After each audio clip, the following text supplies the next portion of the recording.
Do you want the perfect baked macaroni and cheese that is plant-based and doesn't contain any vegan cheese? Then you're in the right place. I've got a quick video for you today showing you how to make a creamy, cheesy macaroni and cheese and 2 toppings to go on top, which are really going to level up your macaroni and cheese.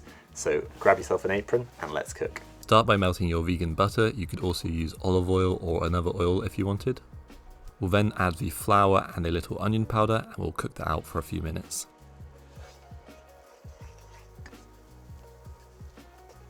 Next, we're going to add the plant milk. I'm going to be using oat milk, but you can use any type you like. You want to add it gradually and make sure you stir it in properly between each addition to make sure there are no lumps in your sauce. You can do this with a wooden spoon if you like, but it's a little bit more difficult, so I'm going to switch to a whisk to ensure I get a nice smooth sauce. Once we've added all the oat milk, we're going to add a few extra flavourings to make it extra delicious and cheesy. Starting with a good amount of nutritional yeast, this has a beautiful cheesy nutty flavour. Then some Dijon mustard and English mustard. Plant milks tend to be quite sweet, even in the unsweetened versions, so by adding some mustard that's going to help cut through the sweetness. Then some miso and marmite, this will add a nice salty flavour to your sauce. The miso is also slightly tangy, which is good for the cheesy flavour. I'll then add a little grated nutmeg. This adds a lovely spicy, fragrant flavour, which goes great with the other flavourings. Then simply mix in all the flavourings and we're going to cook out the sauce on a low heat for about 5 minutes. This will help the flavourings meld together and it's going to cook out the flour so you don't taste any flour in the final sauce. I'll also add a good grating of pepper and it shouldn't need any salt as it's got the miso and the marmite.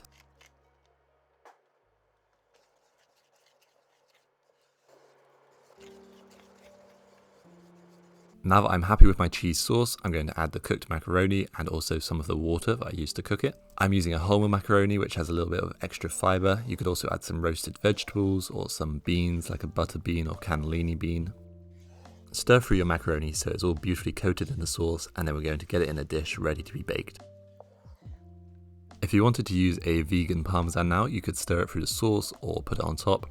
I've got a homemade vegan cheese here made from roasted cashews, nutritional yeast, garlic powder and a little salt, and that's simply been blended up in a food processor.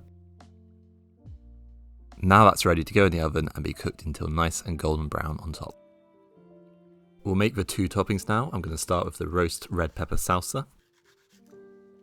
Remove the core from your red pepper and dice into small cubes.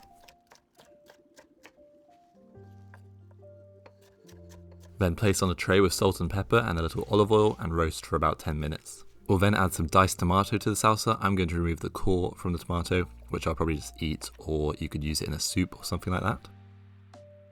Then, like with the red pepper, dice into small cubes. Next, a little finely chopped chili.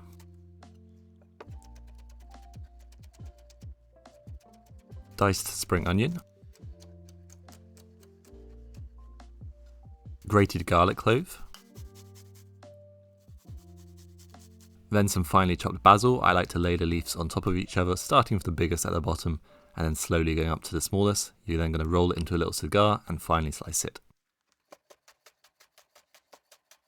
The juice of 1 lemon, give the lemon a little roll on the chopping board before cutting it open so you can get all the juice out. Then finally a good glug of olive oil, salt and pepper. And of course the roasted red pepper, which I've left to cool down just for a few minutes.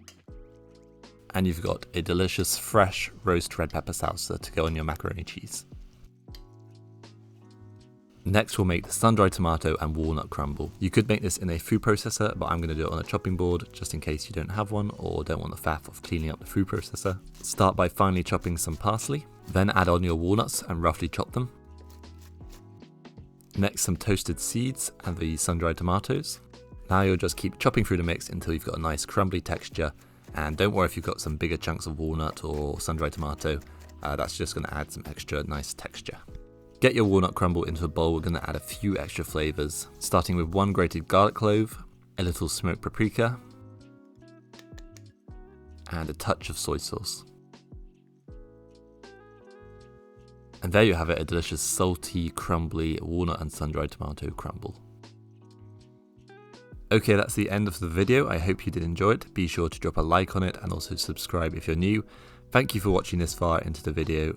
Let me know what your favourite topping is on macaroni and cheese, and I'll see you in the next video. Bye bye.